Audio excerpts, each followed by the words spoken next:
नमस्ते बच्चों, good morning, नमस्कार।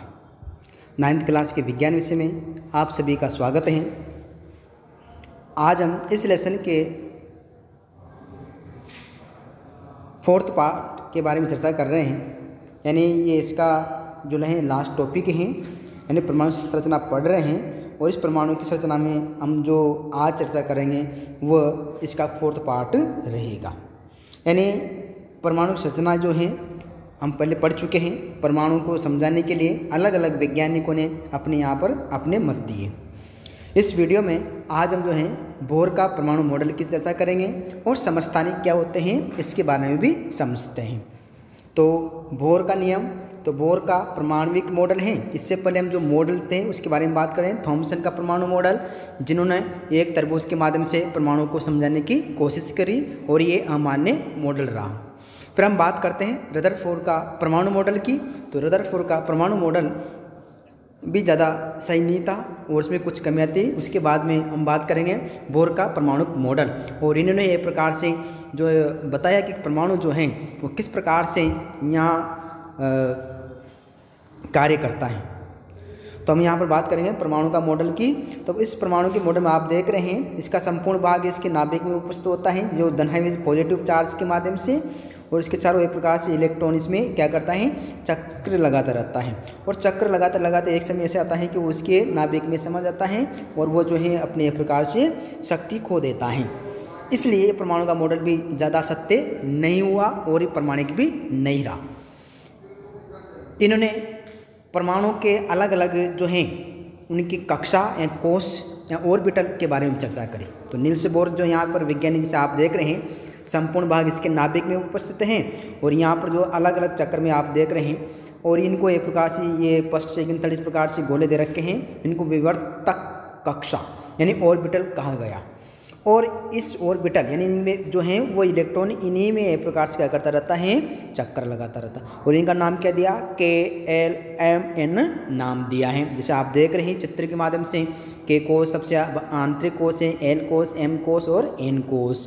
तो ये सब जो हैं जो भी इलेक्ट्रॉन रहेंगे वो इलेक्ट्रॉन इन ऑर्बिटल्स या जो ऑर्बिट्स होते हैं, इसके कक्ष होते हैं, कोश होते हैं, उन्हीं में ये चक्र लगाते रहते हैं, चक्रण की क्रिया करते रहते हैं। आगे हम यहाँ पर बात करेंगे बोर के परमाणु मॉडल की। तो जो है परमाणु मॉडल, इसको एक्सप्लेन करने के लिए इन्होंने वही इसके नाभिक और इसमें उपस्थित परमाणु की संख्या, द्रव्यमान संख्या के बारे में इन्होंने चर्चा करी है। जैसे आप देख रहे हैं इसमें ये अलग अलग रिंग के रूप में आपको ये गोल चक्र दिखाई दे रहा है। तो ये जो रिंग्स हैं ये इलेक्ट्रॉन के वितरण को समझाता है, और यहाँ पर इसको एक सूत्र के माध्यम से एक्सप्लेन किया गया जिसे 2n² कहते हैं। 2n² क्या है, ये एक प्रकार से इसके माध्यम से जो कोश दे रखे हैं KLMN कोश हैं, उन कोश में उपस्थित इलेक्ट्रॉन की संख्याओं को निकाल सकते हैं, उनका निष्कासन कर सकते हैं कि किस प्रकार से जो है इलेक्ट्रॉनों को हम कोश में उपस्थित जो संख्या है उनको ज्ञात कर सकते हैं। जैसे यहाँ पर K कोश के लिए जो है K बराबर 2 × 1⁴ तो यहाँ पर आप देख सकते हैं कि जिसका K कोश रहेगा उसमें अधिकतम कितने इलेक्ट्रॉन बढ़ सकते हैं। तो आप इस चक्र में देख रहे हैं कि उसमें अधिकतम जो इलेक्ट्रॉनों की संख्या है वह 2 होती है। उसी प्रकार से L कोश के लिए 2 × 2² दे रखा है। तो यहाँ हम उसको जब सोल्व करेंगे तो इसका आंसर कितना आएगा, 4 आता है। यानी 4 और इसका जो है 2 का मल्टीप्लाई करेंगे तो कितना जाएगा, 8 आ जाएगा। तो इस प्रकार से इसका हम K कोश L कोश का निष्कासन कर सकते हैं। और इसके ऑर्बिट्स यहाँ जो यहाँ पर कक्ष दे रखे हैं, इसमें 2 इलेक्ट्रॉन और इसमें कितने इलेक्ट्रॉन बढ़ रहे हैं, ये 8 इलेक्ट्रॉन इसमें बढ़ सकते हैं।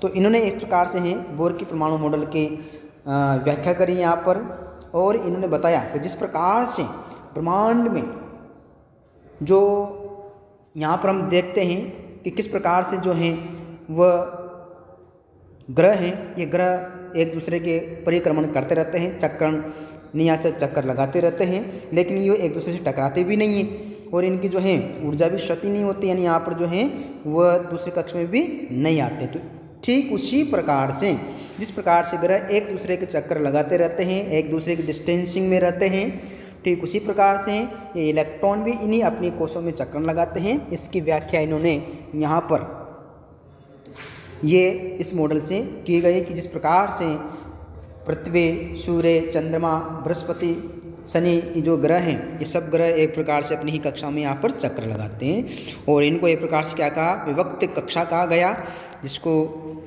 और इसी के माध्यम से हम यहाँ पर इलेक्ट्रॉन के वितरण की व्याख्या करते हैं कि इलेक्ट्रॉन के वितरण किस प्रकार से हम यहाँ पर कर सकते हैं। तो इसमें आप देख रहे हैं जो सबसे आंतरिक कोष हैं वो के कोष हैं। तो इलेक्ट्रॉन केवल कुछ निश्चित कक्षाओं में ही चक्कर लगा सकते हैं, जिन्हें इलेक्ट्रॉन की विभक्त कक्षा कहते हैं, जिन्हें एक प्रकार से क्या कहते हैं, इलेक्ट्रॉन की विभक्त कक्षा कहते हैं। और इन कक्षाओं को 1, 2, 3, 4 नाम दे रखे हैं और इनको एक जो है उसको KLMN नाम दे रखा है। जब इलेक्ट्रॉन इस विभक्त कक्षा में चक्कर लगाते हैं तो उनकी ऊर्जा का विकिरण नहीं होता, यानी ऊर्जा की हानि नहीं होती है। लेकिन रदरफोर्ड ने बताया कि जैसे इलेक्ट्रॉन चक्कर लगाते रहते हैं तो वह उसमें यहाँ पर जो इसकी ऊर्जा की हानि होती है, लेकिन यहाँ पर ऊर्जा का विकिरण नहीं होता, यानी ऊर्जा यहाँ पर ह्रास नहीं होती, उसकी कमी नहीं आती है। लगातार वो अपने कक्ष में या कोष में वो चक्कर लगाते रहते हैं। तो इस प्रकार से बोर ने अपने मॉडल की यहाँ पर व्याख्या करी और अधिकांश यानी कुछ हम कह सकते हैं इसमें भी कुछ कमियाँ थी। इन कमियों को एक प्रकार से जो है नेगलेक्ट करते हुए, इसको दूर करते हुए कुछ इसके जो मान्य सिद्धांत या मान्य बिंदु हैं उन मान्य बिंदु को ही एक प्रकार से स्वीकार किया गया है। तो यहाँ पर आप देख रहे हैं बोर के परमाणु मॉडल की हमने अभी जो है व्याख्या करी है कि बोर ने किस प्रकार से जो है इलेक्ट्रॉनों के बारे में इन्होंने अपने मत प्रस्तुत किए। अब हम बात करेंगे समस्थानिक, यानी समस्थानिक क्या होते हैं। तो जैसे आपको बता सकते हैं हम कि पहले हम पढ़ चुके समस्थानिक, तो द्रव्यमान संख्या जो है यहाँ पर प्रोटॉन प्लस न्यूट्रॉन ही एक प्रकार से क्या कहलाते हैं, द्रव्यमान संख्या कहलाती हैं। और जो द्रव्यमान संख्या है, कोई भी परमाणु या तत्व या अणु हैं उसकी द्रव्यमान संख्या एक प्रकार से कहाँ पर होती हैं, उसके नाभिक में। और नाभिक में कौन से मौलिक कण पाए जाते हैं, नाभिक में प्रोटॉन और न्यूट्रॉन, दो नाभिक में यानी नाभिक में 2 मौलिक कण पाए जाते हैं। तो एक तत्व के परमाणु जिनकी परमाणु संख्या समान लेकिन द्रव्यमान संख्या क्या होती है, भिन्न होती हैं। तो यहाँ पर हम हाइड्रोजन की बात करेंगे। हाइड्रोजन के 3 समस्थानिक दे रखे हैं। जैसे हाइड्रोजन 1 है, प्रोटीनियम बोलते हैं इसे, दूसरा हाइड्रोजन रहेगा यहाँ पर ड्यूटेरियम, तीसरा हाइड्रोजन रहेगा यहाँ पर टाइटेनियम। तो इस प्रकार से यहाँ पर हाइड्रोजन है, परमाणु क्रमांक इसका 1 होता है, यानी परमाणु संख्या तो क्या है इनकी सेम है, समान है। लेकिन आप ऊपर देख रहे हैं यहाँ पर घात में, तो इस घात के ऊपर यानी यहाँ पर 1 का स्क्वायर 1 का स्क्वायर 2 यहाँ पर दे रखे इस प्रकार से। लेकिन ये जो है इसकी क्या बताते हैं, ये द्रव्यमान संख्या यहाँ पर निरूपित करते हैं। अब देखो यहाँ पर प्रोटियम, ड्यूटेरियम और ट्राइटियम, इन तीनों के परमाणु जो है हाइड्रोजन परमाणु हैं, इनका परमाणु क्रमांक समान है, परमाणु संख्या समान है, लेकिन 1, 2 और 3 इसकी जो है द्रव्यमान संख्या होती है। यानी ऐसे परमाणु या तत्व जिनकी परमाणु संख्या समान होती है लेकिन द्रव्यमान संख्या भिन्न होती है, उन्हें एक प्रकार से क्या कहते हैं, समस्थानिक कहते हैं। तो ये समस्थानिक हम इस प्रकार से ज्ञात कर सकते हैं। और भी अन्य परमाणु हैं, तत्व हैं जिनकी समस्थानिक की बात जो है हम आगे भी कर चुके हैं। यानी आगे का मतलब है कि हम पिछले जो परमाणु अणु तीसरा लेसन पढ़ा था उसमें भी यहाँ पर बात कर चुके हैं। तो समस्थानिक हैं, आपको तो बात ये ध्यान रखना है कि जो है उसमें परमाणु क्रमांक समान, द्रव्यमान संख्या भिन्न भिन्न होती है। क्लोरीन का हम यहाँ पर बात करें, क्लोरीन परमाणु क्रमांक इसका कितना होता है, 17 होता है। और तो इस परमाणु क्रमांक में यहाँ पर जो है 17 है, दूसरे पर परमाणु क्रमांक कितना है, 17 है। लेकिन आप यहाँ पर देख रहे हैं इनके परमाणु क्रमांक जो हैं, या दोनों परमाणु क्रमांक तो क्या इनके समान हैं। और दोनों परमाणु क्रमांक समान होने के कारण हम कह सकते हैं कि इनकी जो द्रव्यमान संख्या है वह अलग अलग है। तो यहाँ पर कैसे 75 और 75% और 25% है। तो हम इसका अगर अनुपात निकालेंगे तो क्या अनुपात निकलेगा, तो यहाँ पर 3:1 इसका निकाल लेते हैं। और इसका मल्टीप्लाई करके देखते हैं, इनको प्लस करते हैं आपस में, तो पेटी जो यहाँ पर 35 यूनिफाइड हैं इंटू 75 परसेंटेज में और 37 इसको अपॉन में किया, इन दोनों को एक प्रकार से क्या करेंगे प्लस में करते हैं। आप देख रहे हैं इसमें 37 यूनिफाइड इंटू 25 अपॉन 100%, तो ये प्रतिशत इसका निकालते हैं।